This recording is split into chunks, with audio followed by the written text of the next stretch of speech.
인사합시다. 할렐루야. 할렐루야. 자, 믿음으로 따라하세요. 하나님, 오늘도 큰 은혜 주실 줄 믿습니다. 아멘. 옆 사람 축복해 주세요. 성령으로 강건하십시오.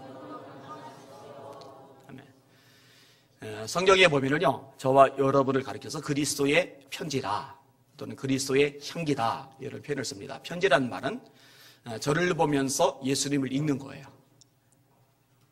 여기는 여러분들을 보면서 사람들이 예수님을 읽는 거예요. 어떨 것 같아요? 예수님이 잘 읽어질 것 같아요? 그렇게 되시기를 주님의 이름으로 축원합니다. 그리스도의 향기라는 말은 뭐냐면 여러분들을 보면서 여러분들 곁에 가면서 예수님의 냄새가 나는 거죠. 향기라는 말과 악취라는 말은 전혀 달라요. 악취는 이제 좋지 않은 거죠. 그 신사참배에 동참하지 않는 장로님이 있는데요. 여기에 이미 넘어간 사람들이 이 장로님을 좀 꼬시라고 일본 순사들로부터 사주를 받아가지고 자꾸 찾아오는 거예요.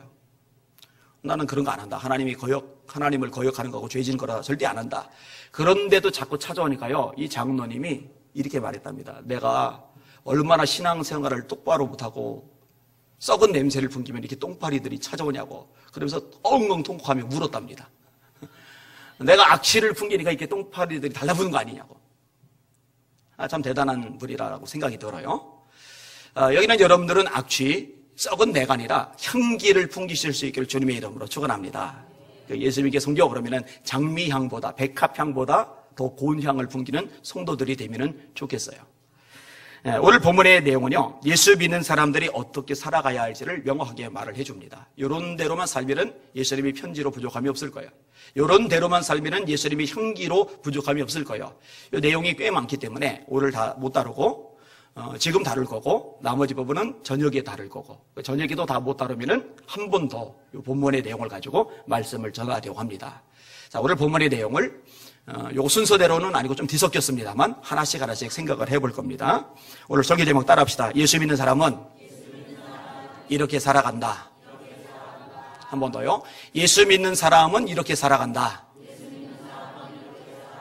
자, 어떻게 살아가느냐 말씀을 보겠습니다. 자, 처음에 따라합시다. 형제를 사랑하여 서로 위한다. 제일 앞부분에 나오죠. 형제를 사랑하여 서로 우애하고 라고 되어 있어요. 서로 우애하고. 성도는 하나님의 자녀입니다. 예수님을 영접한 순간 하나님을 아버지라 부를 수 있게 돼요. 이게 하나님을 아버지라 부르는 것이 자연스러운 이유는 세뇌가 돼서 그런 게 아니고요. 성령께서 우리 안에 거하시기 때문에 그렇게 자연스러운 고백이 나오는 겁니다. 성경이 명확히 말씀합니다. 하나님이 그 아들의 영을 너희 마음 가운데 보내사 아바 아버지라 부르게 하시느니라. 너희가 다시는 무소하는 종의 영을 받지 아니하였고 양자의 영을 받았으므로 아바 아버지라 부르짖느니라. 한번 해봅시다. 하나님 아버지.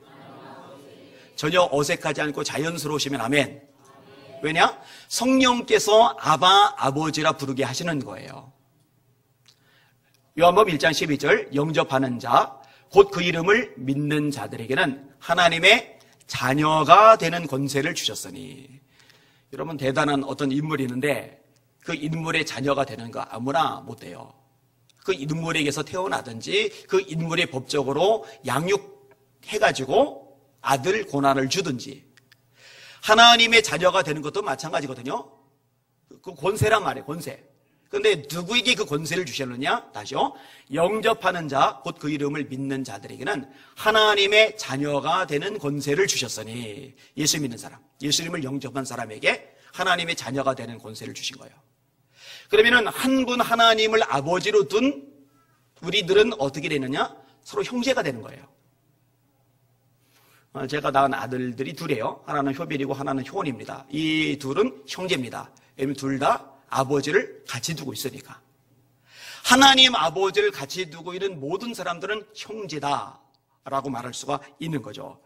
그리고 이 형제 간에 서로 사랑해야 된다. 이것이 그리스도인의 삶의 특징이다라고 오늘 본문의 첫 부분에서 말씀해주고 있는 겁니다. 형제 사랑에서 주의할 것이 있는데요. 편애가 있으면 안 된다는 거예요. 야곱의 집안에 자식들이 많습니다. 르벤, 레위, 시므온, 유다, 이사갈, 스볼론, 단, 납달리, 갓, 아셀, 요셉, 베냐민, 아들들이에요. 12명. 그 다음에 딸 디나. 근데 야곱이 편애를 하죠. 요셉만 이뻐하는 거예요. 옷을 사주려면 똑같이 사주고 사주지 않으려면 똑같이 사주지 말아야죠. 용돈 주려면 똑같이 주고 안 주려면 같이 안 줘야죠. 요셉만 채색 옷을 입히는 거예요. 좋은 옷, 비싼 옷을 입히는 거예요. 나머지는 그걸 쳐다보고 부러워해요. 그러니까 형들의 입장에서 요셉에 대해서 좋은 말을 할 수 없는 거예요.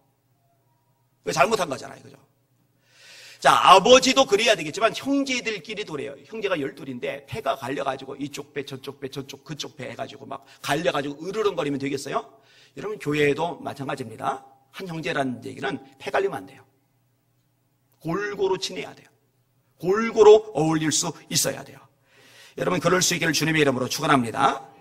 그 다음에 우애한다라고 하죠. 우애라는 말은 사이좋게 지내는 겁니다. 여러분 한 가족 안에서 형제들 간의 싸움이 벌어지는 것은 가슴 아픈 일입니다.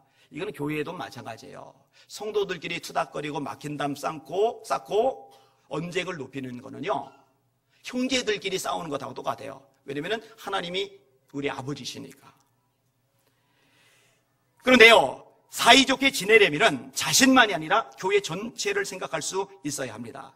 여러분 사람들이 많이 모인 곳에서는요, 그 사람들이 다 내 뜻대로 움직여주질 않아요. 다 내가 마음에 들게끔 말하거나 행동해 주질 않아요. 때로는 거슬려요. 때로는 불편해요. 때로는 힘들어요. 때로는 못마땅해요. 나 중심으로 생각을 하면은요, 그거 다 이제 드러낼 상황이겠죠. 다 지적할 상황이겠죠. 내 감정 다 유출하고 폭발시킬 상황이겠죠. 근데 그렇게 하자는 거죠. 바울사도가 가르칩니다. 모든 것이 강하나 모든 것이 유익한 것이 아니요 모든 것이 강하나 모든 것이 덕을 세우는 것은 아니라. 여러분 믿음의 단계를 설명할 때요, 믿음이 정말 중요하잖아요. 이 믿음이 있어야 역사가 일어납니다. 이 믿음이 있어야 기적을 경험합니다. 이 믿음이 있어야 기도응답을 받아요. 그런데 이 믿음은요, 모든 것이 아니라 기초예요. 기초. 그래서 뭐라 얘기하느냐, 따라합시다. 믿음의 덕을. 믿음이 기초이고 이 믿음 위에다가 덕을 쌓아야 돼요. 덕을. 다시 인용할게요. 모든 것이 강하나 모든 것이 유익한 것이 아니요 모든 것이 강하나 모든 것이 덕을 세우는 것은 아니다. 이 덕이라는 측면, 그러니까 나 혼자만 생각하고 내 감정만 생각하고 내 입장만 생각을 하면은 할 말 다 하고 감정 다 드러내고 행동 거리낄 것이 없겠지만 전체를 생각하는 것, 이걸 덕이라고 그래요. 덕. 믿음 위에 이 덕이 있어야 돼요. 믿음은 있는 것 같은데 이 덕이 모자란 사람, 이런 사람은 우애가 안 돼요. 우애가 안 돼요. 분명히 신앙생활 열심히 내는 것 같아요. 분명히 믿음이 나름대로 꽤 깊이가 있는 것 같아요. 그런데 자꾸 이게 충돌이 생겨요. 덕이 모자란 거예요. 그래서 우애가 안 되는 겁니다. 성장하시고 잘하시고 이 믿음 위에 덕을 쌓아가실 수 있기를 주님의 이름으로 축원합니다. 예수님의 모습이잖아요.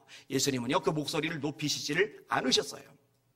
자, 두 번째 보면 따라합시다. 존경하기를 서로 먼저 하라. 첫 절이죠. 존경하기를 서로 먼저 하며. 제가 지난 주간에 재미난 글을 하나 읽었어요. 재미나면서도 유익한 글이에요. 부부가 있잖아요. 부부가. 이 부부 사이가 오랫동안 잘 가려면은요, 반드시 있어야 되는 게 있는데 서로 존경하는 마음이랍니다. 남편이 아내를 존경해야 돼요. 아내가 남편을 존경해야 돼요. 상호 존경하는 관계가 될 때 시간이 가면 갈수록 서로 간의 신뢰가 깊어지고 서로를 인정하게 되고 친밀감이 쌓아져가는 거죠. 근데 제가 읽은 내용은요, 이 존경 지수를 측정하는 그런 자료들입니다.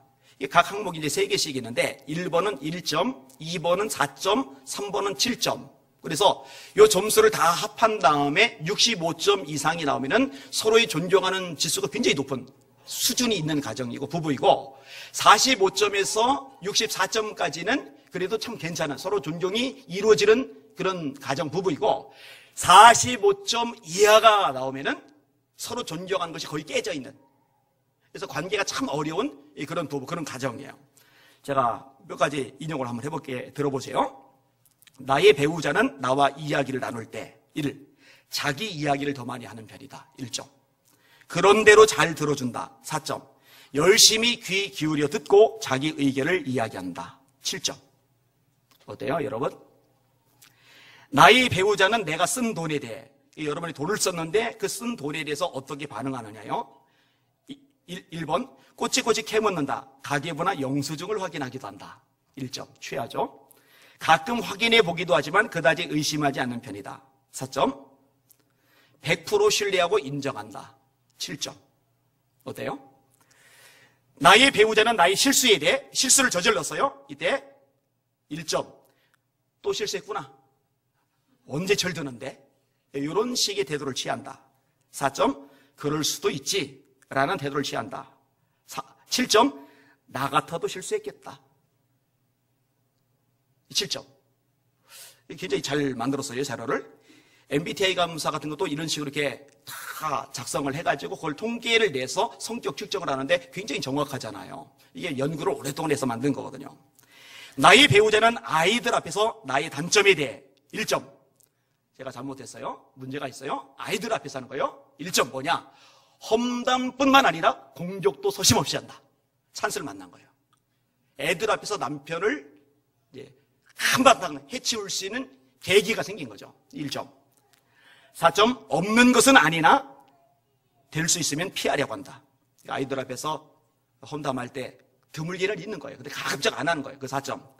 아이들 앞에서는 반드시 피한다. 7점. 배우자는 식사 시간에 1점. 혼자 먹건 얼른 혼자 일어난다. 4점. 가끔은 바쁘게 먹을 때 주지만 같이 먹으려고 애쓴다. 7점. 수저를 들고 놓는 시간이 거의 일치한다. 이거 읽다가 제가 뜨끔했어요. 제가 먹는 속도가 굉장히 빠르거든요. 딱 먹고 저는 일어나거든요. 이거 저희 1점이더라고요. 나의 배우자는 내가 몸이 아프면 1점. 또 일거리가 생겼구나 하고 여긴다. 4점. 무심한 태도를 취한다. 7점. 열심히 도와준다. 나의 배우자는 내가 새로운 일을 배우겠다고 하면은 1점. 돈은 어디서 나오냐? 그리고 핀잔 못한다. 4점. 잘 해보라고 한다. 7점. 정보를 찾아주면서 재정적인 지원을 아끼지 않는다. 나의 배우자는 나의 직업과 일에 대해 1점. 기회만 오면 빨리 바꾸라고 재촉한다. 2번. 불만은 없지만 그렇다고 좋게 여기지도 않는다. 3점. 적성에 가장 잘 맞는 일이라고 여기며 자랑스러워한다. 이거보다 많아요. 꽤 많은 양인데 이제 체크하는 거리가 제가 지금 다 인용을 할 수는 없어요. 그러니까 이렇게 구체적인 삶의 특징들을 가지고 존경 지수를 체크를 하는 거예요. 이 존경 지수가 높으면 높을수록 황혼까지 행복하게 살 수 있는 확률이 점점 커져가는 거겠죠. 이 존경 지수가 낮으면 낮을수록 힘들어질 수 있는 가능성이 점점 높아지겠죠. 근데 여러분 오늘 본문에 보면은요, 부부 간에가 아니라 성도들 간에도 존경하라는 거예요. 옆 사람 보시고 웃으시면서 인사해 주세요. 성도님을 존경합니다. 정말로 우리 성도들을 서로 바라보면서 존경하는 마음이 있으신 분들 아멘. 네, 있으시길 바랍니다. 이 좋은 점만 보면 존경하는 마음이 생겨요. 장점만 보면 존경하는 마음이 생겨요. 저는요 진짜로 새벽 기도하시는 성도님들 존경합니다. 나는 세상에 새벽 기도만 없어도 목회할 만하겠어요.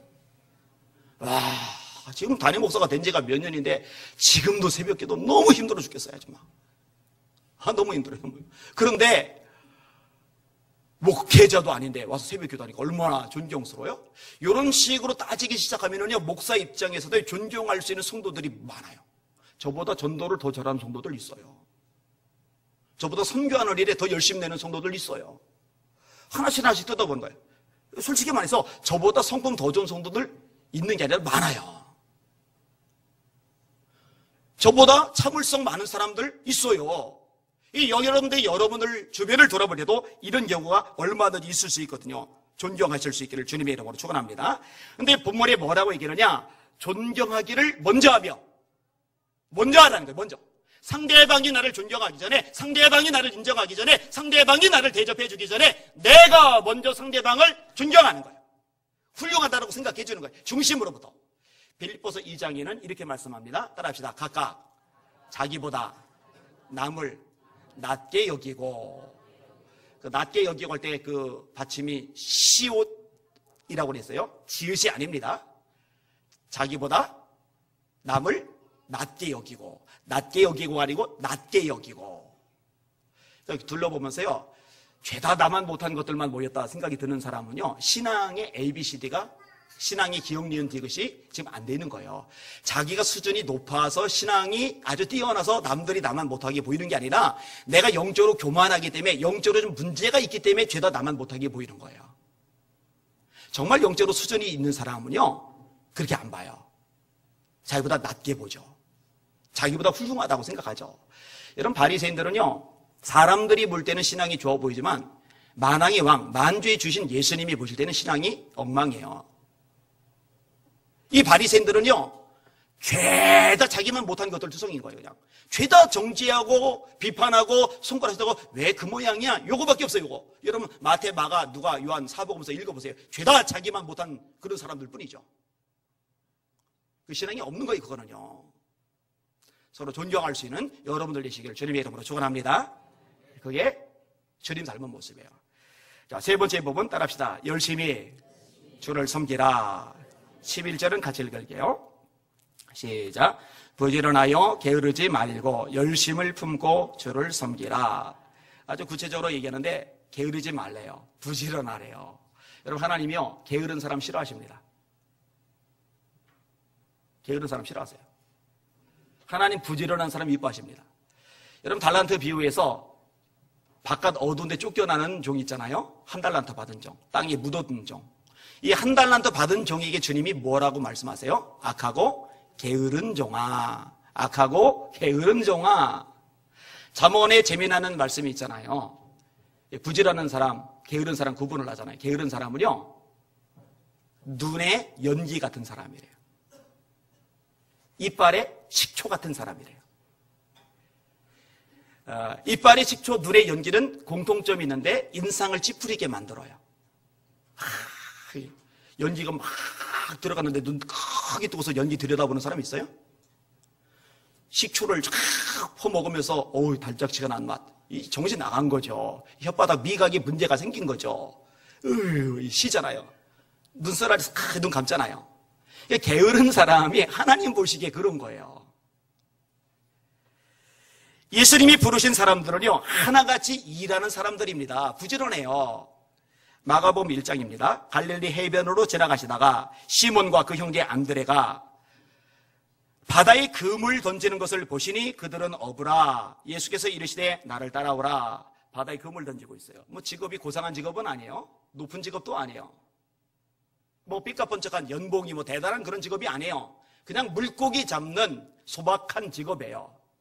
근데 자기 일에 긍지를 가지고 참 열심히 일을 해요. 예수님 그를 사도로 삼으신 거예요.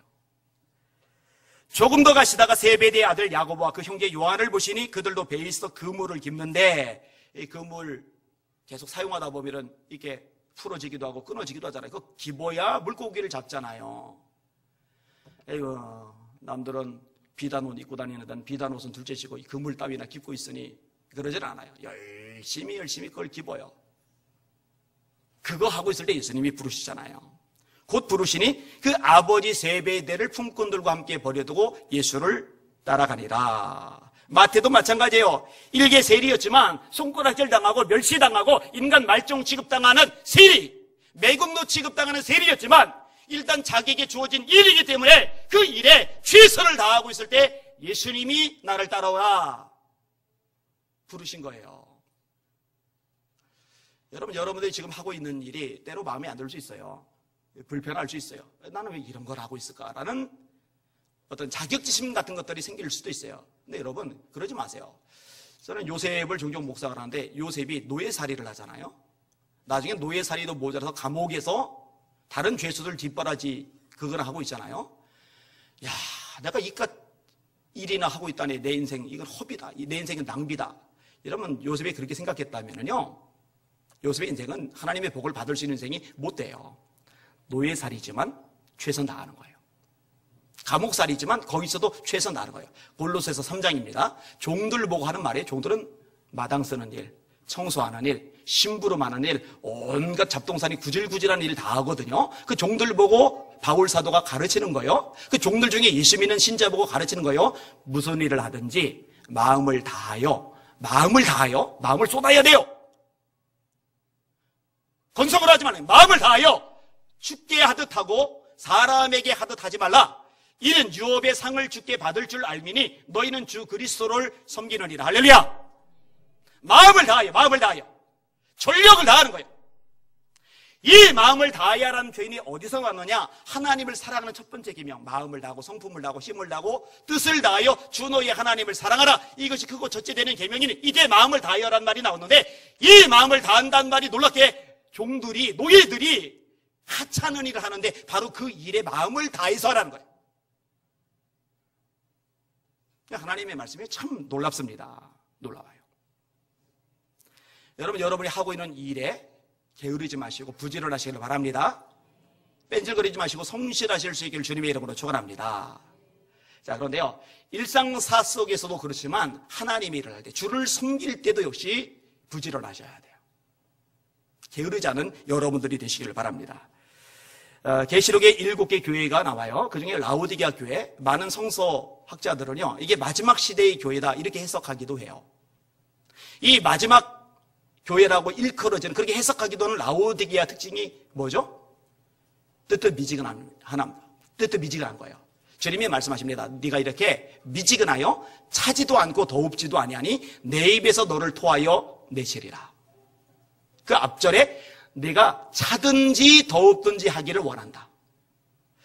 우리 예수님의 성도들 주님 섬길 때 뜨겁게 섬깁시다. 미지근하게 섬기지 맙시다. 당연히 차도 안 되겠죠.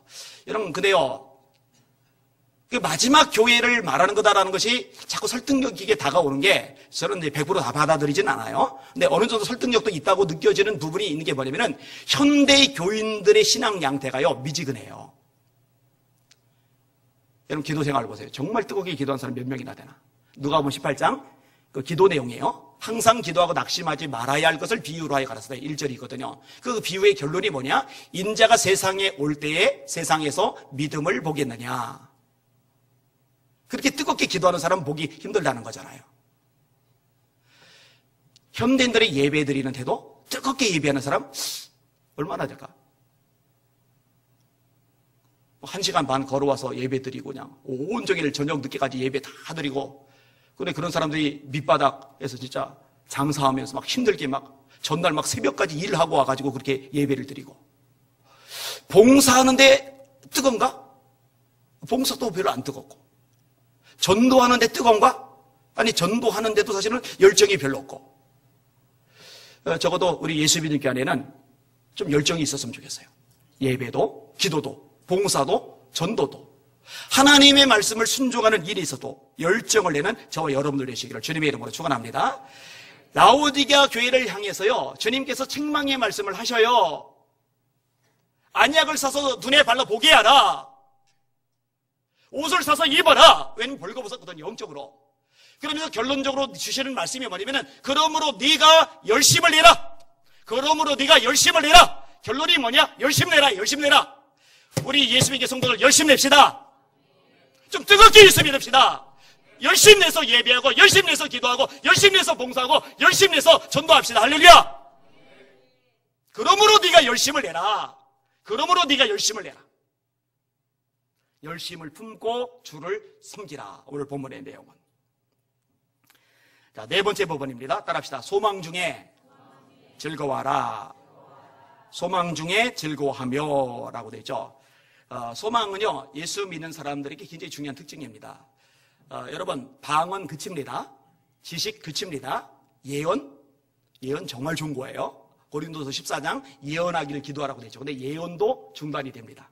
신유 필요 없어요. 천국에 병든 자가 없는데 내가 신유 기도해 줄게. 이 바보죠. 아픈 사람이 없는데 무슨 신유 기도를 해요. 거기서 방언 뭘 필요해요. 그죠? 이게 다 대단하고 가치 있는 거지만 다 주님 오실 때 주님 앞에 갈 때는 다 폐해질 것들인데, 그런데 이렇게 폐해지지 않고 영원한 것이 세 가지가 나와요. 그게 고린도전서 13장의 언급이 됩니다. 뭐죠? 믿음, 소망, 사랑. 이 세 가지는 항상 있을 것인데, 믿음, 소망, 사랑이에요. 데살로니가전서 1장입니다. 믿음의 역사, 사랑의 수고, 우리 주 예수 그리스도에 대한 소망의 인내를 우리 하나님 아버지 앞에서 쉬지 않고 기억하미니 내 형제들아 너희를 택하심을 아노라. 뭘 보니까? 믿음 보니까. 뭘 보니까? 사랑 보니까. 뭘 보니까? 소망 보니까. 당신들 예수 믿는 사람 많네. 구원받는 사람 많네. 그 이야기를 바울 사도가 데살로니가 성도들에게 해주고 있는 거거든요. 이 믿음, 소망, 사랑. 자, 그 중에 이제 오늘 본문하고 연결되는 것은 이제 소망입니다. 소망. 로마서 5장 3절입니다. 다만 이뿐 아니라 우리가 환난 중에도 즐거워하나니. 참 힘든 말씀이 나왔어요. 환난 중에도 즐거워한다. 환난은 힘든 일이에요. 고달퍼요. 좀 뜻대로 안 돼요. 꼬였어요. 완전히 밑바닥에 굴러 떨어졌어요. 이게 환난이란 말이에요. 그런데 환난 중에도 즐거워하나니 환난은 인내를, 인내는 연단을, 연단은 소망을 이루는 줄 알미니라. 여러분, 사실 예수 믿는 사람들의 소망은요, 세상의 어떤 조건 때문에 생기는 소망이 아닙니다. 예수 믿는 사람들의 소망은요, 하나님 안에서 얻는 소망입니다. 좀 더 정확하게 표현하면은 하나님 그분만이 저의 소망, 여러분의 소망이 되시는 줄 믿으시길 바랍니다. 하나님이 소망인 거예요. 이게 명확해 주시면 좋겠어요. 사람 보지 말고, 환경 보지 말고, 처지 보지 말고, 장애물 보지 말고 진짜 소망이신 하나님만 보시길 주의 이름으로 축원합니다. 사람을 보며 세상을 볼 때 만족함이 없었네. 왜 속에 만족이 없어요? 자꾸 사람 보니까, 세상 보니까. 나의 하나님 그분을 볼 때 나는 만족하였네. 저기 빛나는 태양을 보라. 또 저기 서 있는 산을 보아라. 전지 지으신 우리 여호와 나를 사랑하시니 나의 하나님 한 분만으로 나는 만족하였네. 동남풍아 불어라. 서북풍아 불어라. 가시밭에 백합화 예수 향기 날리니 할렐루야 아멘. 가시밭에 백합화 예수 향기 날리니 할렐루야 아멘. 사람이요, 진짜 하나님 한 분을 소망으로 삼고 있는지 그렇지 않은지는요, 다른 걸 잃어보면 알아요. 자, 하나님을 소망이라고 해요. 근데 사실은 돈이 소망인 사람이 있어요. 돈이 없어지잖아요. 소망이 사라져요. 그러면은 즐거움도 사라져요. 소망이 있을 때 그 소망 때문에 기쁨이, 그 소망 때문에 즐거움이 솟는 거거든요. 하나님을 소망이라고 그래요. 근데 사실은 자기 와이프가 소망이에요. 그 와이프가 힘들게 하면은요, 소망이 사라져요. 하나님이 소망이라고 고백하는데, 당신만이 내 모든 것이라고 고백하는데, 사실은 자식의 인생이 소망이에요. 이 자식의 속삭이잖아요. 그리고 소망이 날아가요. 기쁨이고 뭐 즐거움이고 다 없어져요. 그냥 암담한 거예요. 어깨 쭉 젖지는 거예요. 그러니까 하나님이요, 때로 우리 신앙의 정체를 명확하게 드러내게 하시기 위해서 어떤 것을 잠시 뺏어가기도 하세요. 그러면서 내가 진짜 소망하는 분이 하나님이 아니구나, 내 진짜 소망이 하나님 한 분뿐이 되려면 내가 성장하고 변화되겠구나, 이걸 깨닫게 만드실 때가 있단 말이에요. 이런 바울 사도도 마찬가지예요. 우리가 심해 지나도록 심한 고생을 받아 살 소망까지 끊어지고 우리 마음에 사형 선고를 받은 줄 알았노니 이는 우리로 하나님만 의뢰하게 하려 하심이라. 이런 바울만큼 하나님만 의뢰하는 사람이 어디 있어요? 하나님 한 분 외에는 아무것도 없는 사람이 바울이잖아요. 근데 그런 대단한 바울조차도요, 아니었던 거예요. 소망이 끊어져 버린 거예요. 살 소망이 끊어진 거예요. 그리고 나중에 깨닫는 거예요. 아, 나로 하여금 하나님 한 분만 의지하게 하시려고 이런 큰 고난과 환난을 겪게 하셨구나, 깨닫는 거예요. 그 깨닫게 만드시는 것이 복인 줄 깨달으시길 바랍니다. 그 깨닫게 만드신 것이 하나님이 은혜인 줄 깨달으시길 바랍니다. 놓치시면 안 돼요. 그걸 헷갈리지 마시기를 주님의 이름으로 축원합니다. 다섯 번째 한번 따라합시다. 성도들을 대접하라. 자, 13절은 한 구절로 되어 있으니까 같이 읽을게요. 시작. 성도들의 쓸 것을 공급하며 손 대접하기를 힘써라. 둘로 구분이 되는데 하나는 어려운 사람들을 도와주는 것, 그 다음에 대접하는 것, 이렇게 구분이 되어 있어요. 여러분, 초대교회 당시에 어려운 사람들이 굉장히 많았습니다. 우리 대한민국에서 가난하다, 힘들다, 참 고달프다, 이거 좀 죄송한 얘기인데요, 이거 배부른 소리입니다. 아셔요? 이거 배부른 소리예요. 우리나라에서 힘들다, 가난하다, 먹고 살기 너무 고달프다, 요 얘기는요, 이 전 세계적인 차원에서 보면, 그 다음에 인류 역사적인 차원에서 보면은요, 사실은 상대적인 박탈감일 뿐이지 절대적인 기준치에 보면은 엄살이라고 말해도 틀리지 않을 정도로 저와 여러분들은 굉장히 풍요로운 시대를 살고 있어요. 하루에 한 끼밖에 못 먹는 사람들, 그 한 끼조차도 멀건 죽으로 때우고 아무것도 못 먹는 사람들, 지금도 지구상이요 어마어마하게 많습니다. 정말 많아요. 여러분, 이거 지금 가지고 있죠? 스마트폰.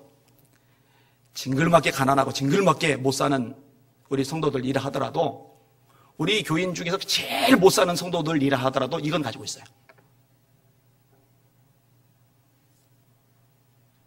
여러분, 이거는커녕 옛날 폴더 휴대폰 그거 가지고만 있어도요 세계 절반 이상이에요. 이 전등 불빛 아래서만 살아도 세계 절반 이상이에요. 하루 3끼만 먹어도 여러분 절반 이상이에요. 제가 아주 넉넉하게 해봐서 절반인 거죠. 굉장히 잘 사는 겁니다. 근데 이제 초대교회는요 정말 못 살았어요. 먹고 사는 문제가 너무 절박했어요. 예수님이 오병이어의 기적을 일으키셨을 때 왜 반란의 여지를 남길 수 있음에도 불구하고, 로마 황제의 진노를 쏴서 전부 다 살해를 당할 수 있는 위험성이 있음에도 불구하고 예수님을 왕 삼으려고 했는지 아세요? 먹여만 줘도 최고인 거예요. 그만큼 굶주렸어요. 근데 여러분, 초대교회요 얼마나 대단했냐면요 자기 것을 내놓는 거예요. 이게 왜 내놓느냐? 나는 먹고 살만하고 여분의 돈이 좀 있고, 이 여분의 돈을 내놓는 거예요. 왜냐? 못 먹는 사람, 굶는 사람, 죽어가는 사람, 병든 사람이 있거든요. 그들을 위해서 내놓는 거예요. 믿는 사람이 다 함께 있어 모든 물건을 서로 통용하고, 또 재산과 소유를 팔아 각 사람이 필요를 따라 나눠주며, 여분의 돈만 남겨서 여분의 돈을 가져다가 나눠주는 것만이 아니라, 내가 땅이 있다, 내가 집이 한 채가 더 있다, 이걸 파는 거예요. 다시요. 재산과 소유를 팔아 각 사람이 필요를 따라 나눠주며, 이렇게 되어 있어요. 여러분, 통큰 인물도 있어요. 그 중에 가난한 사람이 없으니 이는 밭과 집 있는 자는 팔아 그 판갓의 값을 가져다가 사도들의 발 앞에 두매 그들이 각 사람이 필요를 따라 나누어 줌이라.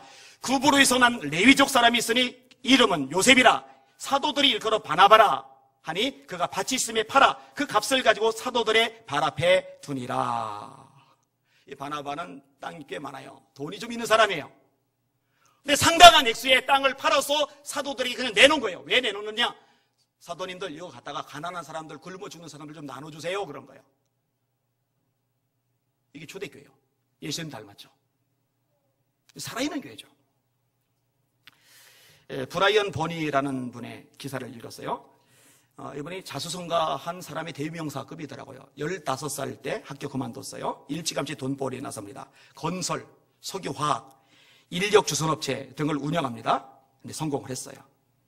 아주 어마어마한 부자가 됐어요.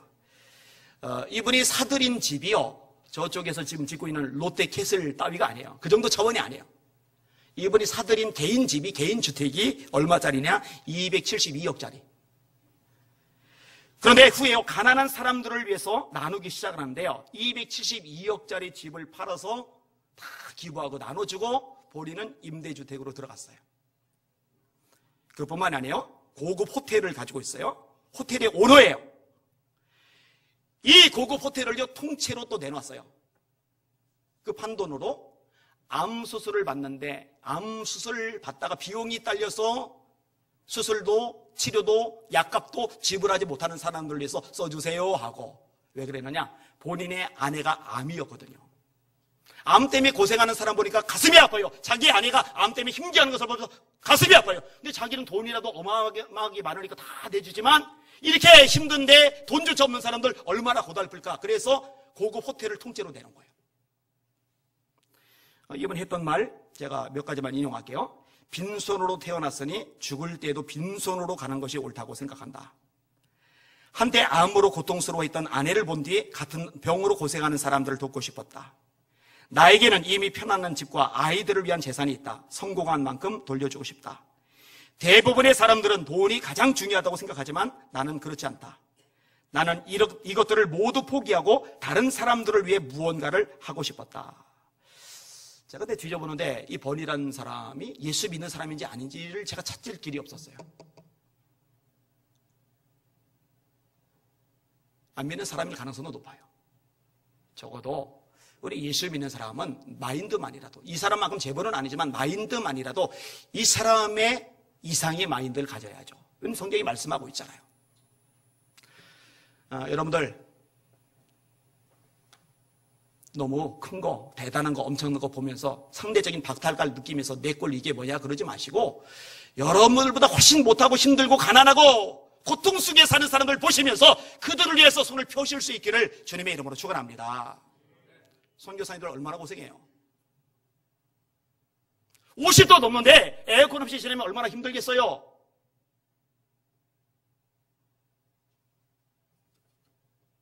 생활 자체가 아예 안 되는 선교사님들 무지 많단 말이에요. 우리는 이제 한 달에 한 번씩 선교 예배를 드려요. 첫째 주 저녁 예배입니다. 여러분들이 그럴 때 동참하셔요. 저녁 예배 못 오신 분은 오전 예배 때라도 드리세요. 그렇게 쓰는 거예요. 돈은 그런 거 쓴 거예요. 우리 아이들, 우리 학생들 중에 누가 어렵다 싶으면 학용품이라도 사주세요. 용돈이라도 집어주세요. 돈은 그러라고 쓰는 거예요. 우리 교인들 중에 진짜 어려운 사람들 있다면 좀 나누시고 베푸시고 협력하시는 저 여러분들 되시기를 주님의 이름으로 축원합니다. 그게 주님이 원하시는 삶의 모습입니다. 그리고 손님 대접하기를 힘써라. 이게 이제 이 당시의 문화권 속에서 우리가 받아들여야 될 부분인데, 순회 설교자들이 여기저기 다니는데요. 지금처럼 호텔, 모텔 이런 것들이 없고 선교사들을 위한 게스트룸 이런 것들이 없는 시대이기 때문에요. 위험 가운데 노출되어 있고 저녁에 잠을 잘 만한 공간들이 없어요. 그래서 그런 사람들에게 초대를 하는 거예요. 그래서요, 목회자의 특징 중에 하나가 뭐냐면은 손님 대접하기를 잘하며, 그러니까 목사님이 되려면은요, 반드시 이 목사님에게 있어야 될 중요한 자질이 있어야 되는데 집안의 손님들을 잘 대접해야 돼요. 우리 집 어지러운데, 우리 집 복잡해지는데 손님이 하나 들어와서 같이 몇 날 며칠 지내게 되면은 이거 번거롭고 신경 쓸 일 많고 스트레스 받을 텐데, 그러면은 목사 자질이 없는 거예요. 근데 그 항목을요, 목회자들에게만 적용하는 게 아니라 오늘 본문에 보니까 모든 성도들에게 적용을 하고 있는 거예요. 그러니까 내가 불편하다고, 내가 번거롭다고, 내가 귀찮다고, 현대인들의 특징이죠. 내가 귀찮고 내가 번거롭고 그러면은 안 움직여요. 안 해요. 그냥 가만히 있어요. 모른 척해. 무관심해요. 근데 그거는 예수 믿는 사람의 모습이 아니에요. 번거롭지만, 귀찮지만, 피곤해지지만 그럼에도 불구하고 같이 있으면 하는 거예요. 그걸 주님이 원하시거든요. 요 정도까지만 다루겠습니다. 나머지 것 저녁에 다루고 그 이외의 것 또 다음번에 다룰 수 있도록 하겠습니다. 자, 지금 언급한 내용들, 그리고 이제 앞으로 언급할 내용들, 이것을 한마디로 요약하면은 예수님을 닮은 모습이에요. 예수님을 닮은 이런 모습이 나올 수 있는 비결이 뭐냐? 예수님과 함께 있는 시간을 많이 가지세요. 같이 있는 만큼 서로 닮아가니까. 그리고 또 하나, 의지적인 노력도 필요합니다. 같은 행동을 되풀이하면 습관이 되고, 습관이 이어지면 그 습관이 인격으로 자리 잡습니다. 여러분, 인격은요, 절대로 하루아침에 형성이 되지를 않아요. 오랜 행동이 반복돼서 습관이 되고 그 습관이 이어지면서 내 인격으로 자리를 잡게 되는 겁니다. 다시 말해, 여기 나오는 항목들은요, 우리가 의지적으로 결단하고 노력하고 반복적으로 행동함으로써 몸에 밴 것이 내 인격화가 되는 데까지 나아가야지 비로소 맺혀지는 열매라는 측면, 이걸 놓치지 않는 여러분들 되시기를 주님의 이름으로 축원합니다. 열매는 절대로 금방 안 맺히잖아요. 은사는 금방 생겨도요. 오늘 설교의 제목 다 같이 한번 따라 하십니다. 예수 믿는 사람은 이렇게 살아간다. 이런 삶의 특징이 날마다 어제보다 오늘, 오늘보다 내일 늘어가시는 여러분들 되시기를, 제가 되기를 예수님의 이름으로 축원합니다. 아멘. 기도하겠습니다.